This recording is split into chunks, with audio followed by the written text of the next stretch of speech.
क्या भाग्य की डोर कर्म के हाथों में है? एक घने वन में एक प्राचीन और शांत आश्रम था। वहां एक महान ऋषि अपने शिष्यों के साथ तपस्या और अध्ययन में लीन रहते। वह ऋषि वेदांग, उपनिषद और गीता के मर्मज्ञ थे। आश्रम का वातावरण पवित्र और दिव्य था। प्रातः काल शंख ध्वनि और वेद मंत्रों की गूंज होती। शिष्य यज्ञ कुंड में आहुति डालते। पक्षियों का कलरव और मंद पवन वातावरण को और भी शीतल बना देता। ऐसे ही एक दिन आश्रम के द्वार पर वेदांत नामक एक युवक आया। उसका चेहरा थका हुआ और मन उदासी से भरा था। उसने ऋषि के चरणों में प्रणाम किया और आंखों में आंसू लिए बोला, गुरुदेव, मैं बहुत दुखी हूँ। मैं कठोर परिश्रम करता हूँ, लेकिन जीवन में कभी सफलता नहीं मिलती। मेरी मेहनत बेकार जाती है। लगता है मेरा भाग्य ही मेरे साथ नहीं है। ऋषि ने करुणा भरी दृष्टि से उसकी ओर देखा, फिर धीरे से बोले, वत्स, तूने यह प्रश्न अच्छा किया है, पर पहले यह बता, तुझे क्यों लगता है कि तेरा जीवन केवल भाग्य पर निर्भर है? वेदांत ने हिचकते हुए उत्तर दिया, गुरुदेव, मैं गांव में लोगों को देखता हूँ। कुछ लोग बिना परिश्रम किए ही धन और सुख पा लेते हैं, जबकि कुछ मेहनत के बाद भी दरिद्र रह जाते हैं। तब मेरे मन में प्रश्न उठता है कि सब कुछ भाग्य ही तय करता है। ऋषि ने गंभीर स्वर में कहा, वत्स, यह तेरा भ्रम है। याद रख, भाग्य और कर्म का संबंध वैसा ही है जैसे बीज और फल का। ऋषि के शब्दों ने वेदांत के मन को हिला दिया।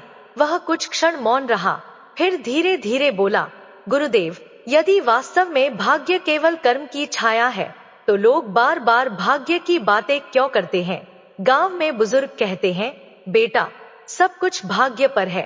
फिर क्या वे सब गलत है? ऋषि ने गंभीर किंतु स्नेह भरी दृष्टि से उसकी ओर देखा। वत्स, लोग भाग्य को दोष इसलिए देते हैं क्योंकि वे अपने आलस्य और असफलताओं को छिपाना चाहते हैं। जब किसी को सफलता नहीं मिलती, तो वह कह देता है कि भाग्य साथ नहीं देता, परंतु यह सत्य नहीं है, यह केवल बहाना है। वेदांत उत्सुक होकर बोला, गुरुदेव, तो क्या परिश्रम करने वाला हर व्यक्ति सफल हो जाता है? ऋषि ने धीरे से मुस्कुराते हुए उत्तर दिया, हाँ वत्स, परंतु ध्यान रहे कि परिश्रम केवल बाहरी नहीं होना चाहिए। कर्म केवल शरीर से किया गया श्रम नहीं है, बल्कि मन, वचन और आचरण से किए गए सत्कर्म भी हैं। यदि किसी का हृदय अशुद्ध है, उसका वचन असत्य है और उसका आचरण अन्यायपूर्ण है, तो वह चाहे जितना श्रम करे, उसका परिणाम पूर्ण रूप से नहीं मिलेगा। कर्म तभी फलता है जब वह धर्म और सत्य के आधार पर किया जाए। वेदांत चकित हो गया। उसने कहा, गुरुदेव, तो इसका अर्थ है कि केवल परिश्रम नहीं, बल्कि धर्मयुक्त कर्म ही भाग्य को गढ़ते हैं। बिल्कुल वत्स, यही कारण है कि गीता में श्री कृष्ण ने अर्जुन से कहा, कर्मण्येवाधिकारस्ते मा फलेषु कदाचन। अर्थात तेरा अधिकार केवल कर्म करने में है, फल पर नहीं। परंतु तू यदि धर्मयुक्त कर्म करेगा, तो निश्चित ही शुभ फल प्राप्त करेगा। वेदांत की आंखों में नई चमक आ गई। उसने गहरी सांस ली और पूछा, गुरुदेव, क्या आप मुझे कोई उदाहरण दे सकते हैं जिससे यह और स्पष्ट हो सके? ऋषि ने कहा, हाँ वत्स, अब मैं तुझे एक कथा सुनाऊंगा। उस कथा को ध्यानपूर्वक सुनना। इस कथा को सुनने से भाग्य और कर्म का रहस्य स्वयं प्रकट हो जाएगा। वेदांत ध्यान से सुनने लगा। बहुत समय पहले एक विशाल राज्य था। वहां के राजा का नाम धर्मसेन था। वे न्यायप्रिय, धर्मनिष्ठ और प्रजा वात्सल्य से परिपूर्ण थे। उनका दरबार विद्वानों, ऋषियों और आचार्यों से भरा रहता। प्रतिदिन वहां धर्म, नीति और ज्ञान की चर्चा होती। एक दिन राजा के मन में एक प्रश्न उठा। वे सोचने लगे, क्या मनुष्य का जीवन भाग्य से संचालित होता है या कर्म से? यदि सब कुछ भाग्य से है, तो मनुष्य का परिश्रम व्यर्थ है, और यदि सब कुछ कर्म से है, तो फिर भाग्य का क्या स्थान है? इस शंका ने उनके हृदय को व्याकुल कर दिया। अगले दिन राजा ने दरबार में अपने मंत्रीगण और विद्वानों को बुलाया। उन्होंने सिंहासन पर बैठकर कहा, हे विद्वानों, आज मैं तुम सबके सामने एक महत्वपूर्ण प्रश्न रखता हूँ। मुझे बताओ, मनुष्य के जीवन में सबसे बड़ा बल किसका है? क्या भाग्य ही सब कुछ है या कर्म अधिक शक्तिशाली है? दरबार में गहन मौन छा गया। सभी विद्वान सोचने लगे। कुछ भाग्य के पक्ष में थे, कुछ कर्म के। दरबार से उठकर एक पंडित बोला, महाराज, जीवन का मूल आधार भाग्य ही है। यदि भाग्य में सुख लिखा है तो बिना परिश्रम के भी मिलेगा, और यदि भाग्य विपरीत है तो चाहे कितना ही प्रयत्न कर लो, सफलता नहीं मिल सकती। इसलिए मनुष्य का जीवन पूरी तरह भाग्य पर ही टिका है। यह सुनकर दूसरा पंडित खड़ा हुआ और बोला, महाराज, यह बात अधूरी है। भाग्य भी तो कर्म से ही जन्म लेता है। जैसे बिना बीज बोए खेत में फसल नहीं उग सकती, वैसे ही बिना कर्म किए भाग्य नहीं बन सकता। मनुष्य का वर्तमान और भविष्य दोनों उसके कर्मों से ही तय होते हैं। भाग्य केवल बीते हुए कर्मों का परिणाम है। राजा धर्मसेन दोनों की बातें सुनकर गहरे चिंतन में डूब गए। वे सोचने लगे, यह प्रश्न केवल मेरा ही नहीं, समूची प्रजा का है। यदि इसका सही उत्तर ना मिले तो लोग भ्रम में रहेंगे। मुझे सत्य जानना ही होगा।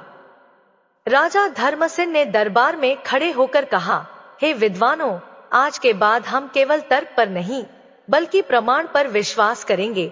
मैं इन दोनों पंडितों की परीक्षा लूंगा, तभी यह स्पष्ट होगा कि मनुष्य का जीवन भाग्य से चलता है या कर्म से। सभा में सब लोग उत्सुक हो उठे। राजा ने दोनों पंडितों को बुलाया और कहा, तुम दोनों मेरे राज्य के पास स्थित वन में जाओ। यह लो एक एक थैली में बीज। तुम दोनों अपने अपने खेत में ये बीज बो।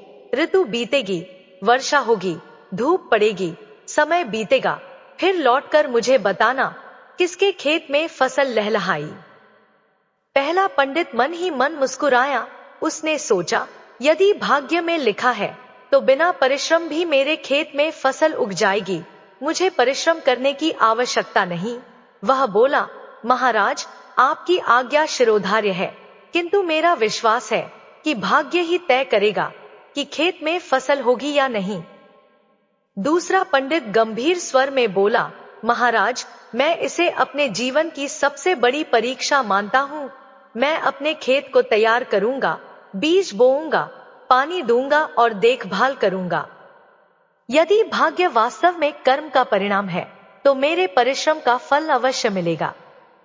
राजा ने दोनों की बातें सुनी और संतोषपूर्वक मुस्कुराए। अच्छा, अब समय ही सब कुछ स्पष्ट करेगा। सत्य वही होगा जो परिणाम बताएगा। राजा के आदेश के बाद दोनों पंडित अपने अपने खेत की ओर प्रस्थान कर गए। पहला पंडित चलते चलते मन ही मन सोच रहा था, मैंने सैकड़ों बार देखा है, कुछ लोग बिना मेहनत के ही धनवान हो जाते हैं। वे ना खेती करते हैं, ना व्यापार, फिर भी सुख सुविधाओं में जीते हैं। यह सब भाग्य का खेल है। फिर मैं क्यों व्यर्थ का परिश्रम करूं? यदि मेरे भाग्य में फसल लिखी है तो बीज बोने की भी जरूरत नहीं। पहला पंडित जब खेत पहुंचा तो वहां की भूमि उपजाऊ और हरियाली से भरी थी। उसने हाथ में थैली पकड़ी जिसमें राजा द्वारा दिए गए बीज थे। वह बोला, ये बीज बोने का क्या लाभ? भाग्य में लिखा होगा तो बिना बोए भी ये अंकुरित हो जाएंगे।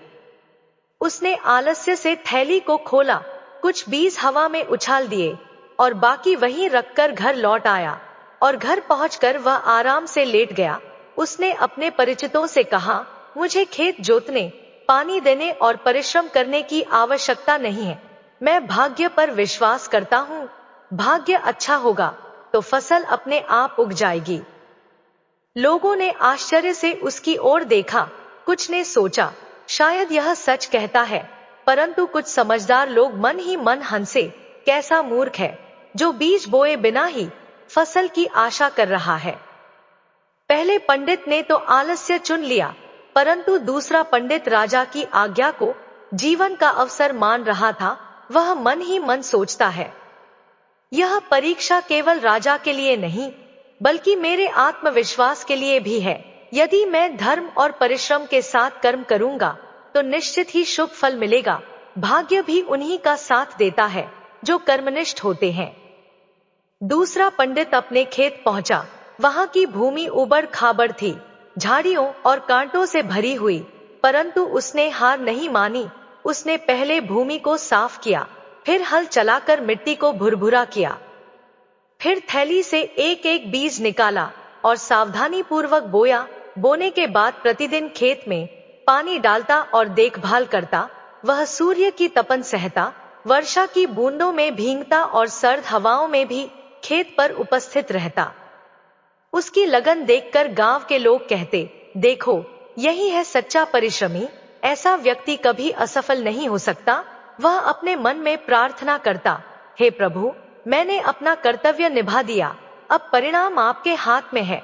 यदि मेरे कर्म शुद्ध हैं, तो कृपा करके इन्हें फलने फूलने दीजिए। समय किसी के लिए ठहरता नहीं है। महीने बीतते गए, ऋतुएं बदलती रहीं। वसंत ऋतु आई, वातावरण में मधुर सुगंध भर गई, हवा में नई ताजगी थी।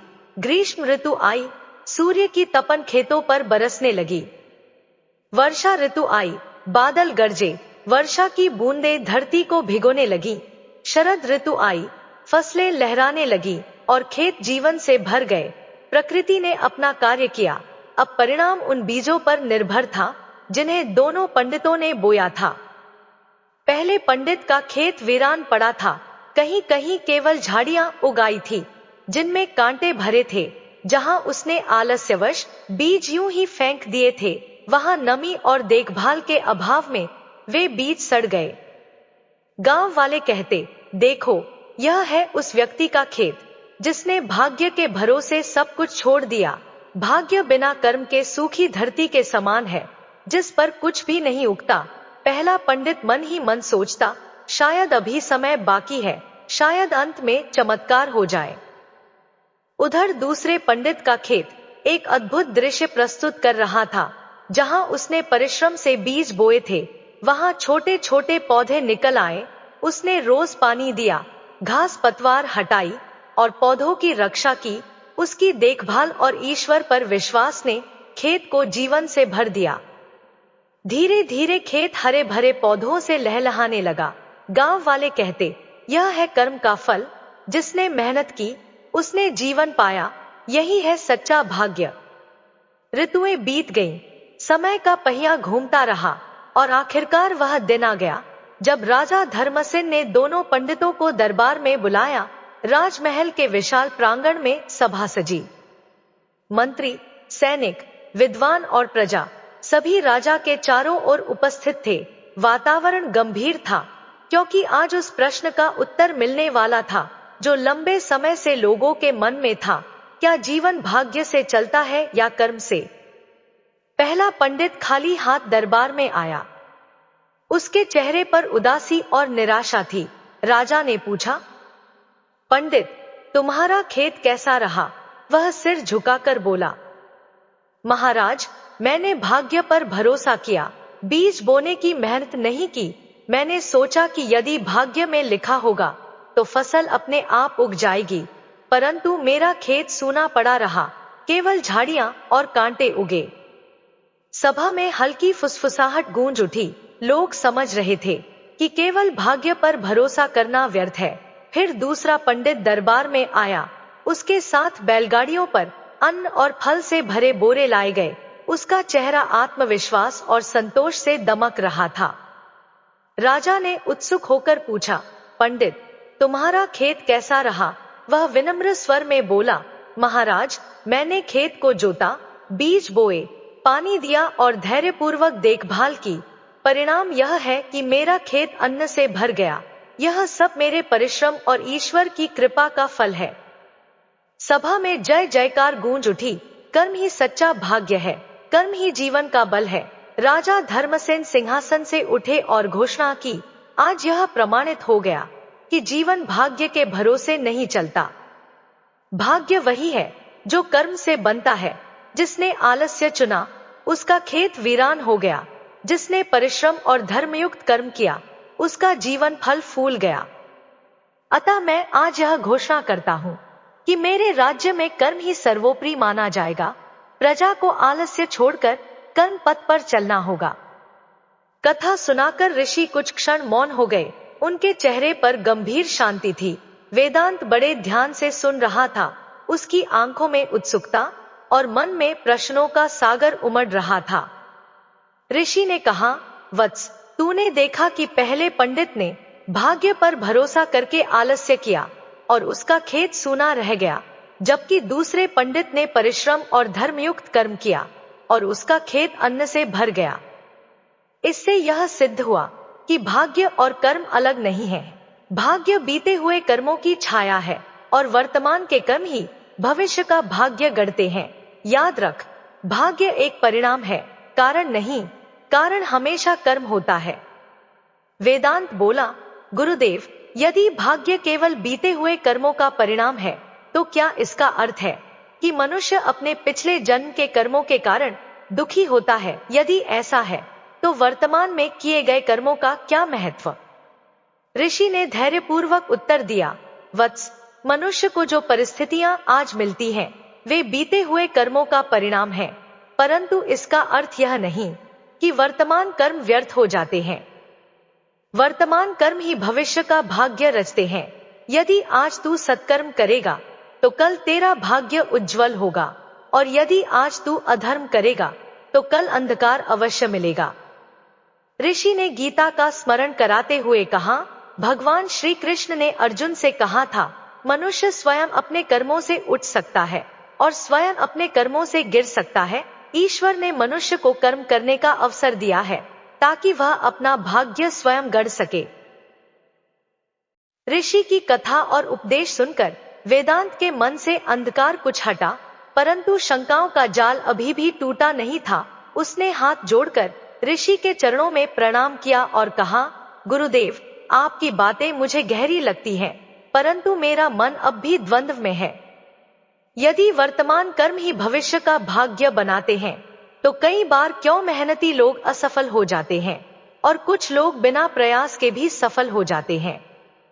ऋषि ने गहरी दृष्टि से वेदांत की ओर देखा और शांत स्वर में बोले, वत्स, यह प्रश्न बड़ा गंभीर है। जो लोग परिश्रम करते हैं पर तुरंत सफलता नहीं पाते, उनके मार्ग में पूर्वकृत पाप कर्मों की बाधाएं खड़ी होती हैं, और जो लोग बिना परिश्रम फल पाते हैं, वे अपने पूर्वजन्म के पुण्य का फल भोग रहे होते हैं। परंतु याद रखो वत्स, यह स्थिति स्थायी नहीं है। यदि परिश्रमी व्यक्ति सतत कर्म करता रहे, तो उसका भविष्य अवश्य उज्जवल होगा, और यदि सुखी व्यक्ति अधर्म और आलस्य में लिप्त हो जाए, तो उसका भविष्य अंधकारमय होगा। ऋषि ने उदाहरण देकर समझाया, कल्पना करो कि एक नदी बह रही है। उसमें एक पत्थर वर्षों से पड़ा है। नदी का जल निरंतर बहता है और धीरे धीरे पत्थर घिसने लगता है। यह पत्थर पूर्वकृत पाप कर्मों की बाधा है और नदी तेरे वर्तमान कर्म है। यदि नदी का जल बहना बंद हो जाए, तो पत्थर कभी नहीं घिसेगा, लेकिन यदि जल निरंतर बहता रहे, तो सबसे कठोर पत्थर भी घिसकर अंततः मिट जाएगा। इसी प्रकार सतत कर्म से सबसे बड़ी बाधा भी टूट जाती है। वेदांत फिर बोला, गुरुदेव, यदि सब कुछ कर्म पर आधारित है, तो क्या ईश्वर की भूमिका केवल देखने तक सीमित है? क्या ईश्वर भाग्य नहीं बदलते? ऋषि ने गंभीरता से उत्तर दिया, नहीं वत्स, ईश्वर केवल दर्शक नहीं है। वे हमारे अंतःकरण के साक्षी हैं। वे हमें अवसर देते हैं, वे हमें सही मार्ग दिखाते हैं, और वे हमारे कर्मों के अनुसार ही हमें फल देते हैं। ईश्वर वही करते हैं जो न्याय है। वे पक्षपात नहीं करते। जो जैसा कर्म करता है, वैसा ही फल उसे मिलता है। इसलिए भाग्य बदलने की शक्ति ईश्वर ने मनुष्य को कर्म के रूप में दी है। मनुष्य जब धर्मयुक्त कर्म करता है, तो ईश्वर की कृपा स्वतः उस पर बरसने लगती है। ऋषि की बातें सुनकर वेदांत का मन बहुत शांत हो चुका था, फिर भी भीतर कहीं एक गहरी जिज्ञासा शेष थी। उसने संकोच से कहा, गुरुदेव, आपकी शिक्षा से मुझे बहुत प्रकाश मिला है, फिर भी एक प्रश्न मेरे मन को विचलित करता है। यदि भाग्य पूर्वजन्म के कर्मों से बनता है और वर्तमान कर्म भविष्य का भाग्य गढ़ते हैं, तो क्या मनुष्य अपने जीवन की कठिन परिस्थितियों से कभी भी बाहर निकल सकता है? क्योंकि कई लोग कहते हैं, जो भाग्य में लिखा है वही होगा, चाहे कितना भी प्रयास कर लो। क्या यह सत्य है? ऋषि मुस्कुराए और बोले, वत्स, यह बहुत बड़ा भ्रम है। भाग्य की तुलना लोग अक्सर पत्थर की लकीरों से करते हैं, मानो उसे कोई मिटा ना सके, परंतु वास्तव में भाग्य पत्थर पर नहीं लिखा होता, वह तो जलधारा की लहरों पर लिखा होता है। यदि तू आलसी रहेगा तो वही लहर बार बार तुझे दुख देती रहेगी, और यदि तू कर्मशील बनेगा तो हर नई लहर नया आकार गढ़ेगी। ईश्वर ने भाग्य को बदलने की शक्ति मनुष्य को दी है, इसलिए कोई भी परिस्थिति स्थायी नहीं होती। ऋषि ने एक दृष्टांत देकर समझाया, मान लो कि किसी ने नीम का बीज बोया, उसका भाग्य यह हुआ कि उसके आंगन में नीम का पेड़ उगा। अब यदि वह चाहे तो उस पेड़ को वैसा ही छोड़ दे और कड़वे फल पाता रहे, परंतु यदि वह उसी आंगन में आम का बीज बोए, उसे सींचे, उसका पालन करे, तो नीम के साथ साथ मीठे आम भी मिलेंगे। यही जीवन है। ऋषि के उपदेशों से वेदांत का हृदय पहले ही बदल चुका था, लेकिन अब उसके मन में यह प्रश्न उठ रहा था कि यदि कर्म ही सब कुछ है तो क्या केवल कर्म करना पर्याप्त है? क्या हमें प्रार्थना और भक्ति की आवश्यकता नहीं? वेदांत बोला, गुरुदेव, आपने स्पष्ट कर दिया कि भाग्य कर्म से बनता है, परंतु क्या केवल कर्म से ही सब सिद्ध हो जाता है? भक्ति, प्रार्थना और ईश्वर स्मरण का क्या महत्व है? क्या धर्म के बिना किया गया कर्म भी भाग्य बना सकता है? ऋषि गंभीर स्वर में बोले, वत्स, केवल कर्म करना पर्याप्त नहीं है। यदि कर्म में धर्म और भक्ति का आधार ना हो तो वह अधूरा है। धर्म विरुद्ध कर्म से केवल पाप बढ़ता है, और ऐसा कर्म भविष्य को अंधकारमय करता है। याद रखो, कर्म शरीर का आहार है, भक्ति आत्मा का आहार है, और धर्म दोनों का संतुलन है। मनुष्य जब कर्म करता है और उसे ईश्वर को समर्पित करता है, तभी वह कर्म फलदायी और शुद्ध होता है। ऋषि ने एक कथा सुनाई। दो मजदूर एक ही मंदिर का निर्माण कर रहे थे। पहले से किसी ने पूछा, तुम क्या कर रहे हो? उसने उत्तर दिया, मैं पत्थर ढोह रहा हूँ। दूसरे से वही प्रश्न किया गया। उसने उत्तर दिया, मैं भगवान का घर बना रहा हूँ। दोनों एक ही कर्म कर रहे थे, परंतु उनके भाव अलग थे। पहले का कर्म केवल श्रम था, दूसरे का कर्म पूजा बन गया। यही भक्ति और कर्म का अंतर है। भक्ति कर्म को पवित्र बना देती है। ऋषि के उपदेश सुनकर वेदांत के हृदय में मानो एक नया सूरज उगाया। जिस अंधकार और उलझन में वह अब तक भटक रहा था, वह छूट चुका था। अब उसके मन में केवल एक ही संकल्प था, मैं अपने भाग्य को कर्म और भक्ति से स्वयं गढ़ूंगा। वेदांत ने दोनों हाथ जोड़कर बोला, गुरुदेव, आपने मेरी आंखें खोल दी। अब मैं आलस्य और भ्रम में नहीं रहूंगा। मैं प्रतिज्ञा करता हूँ कि अपने जीवन में परिश्रम और धर्मयुक्त कर्म करूंगा, अपने हर कार्य को ईश्वर को समर्पित करूंगा, और कभी केवल भाग्य के सहारे नहीं बैठूंगा।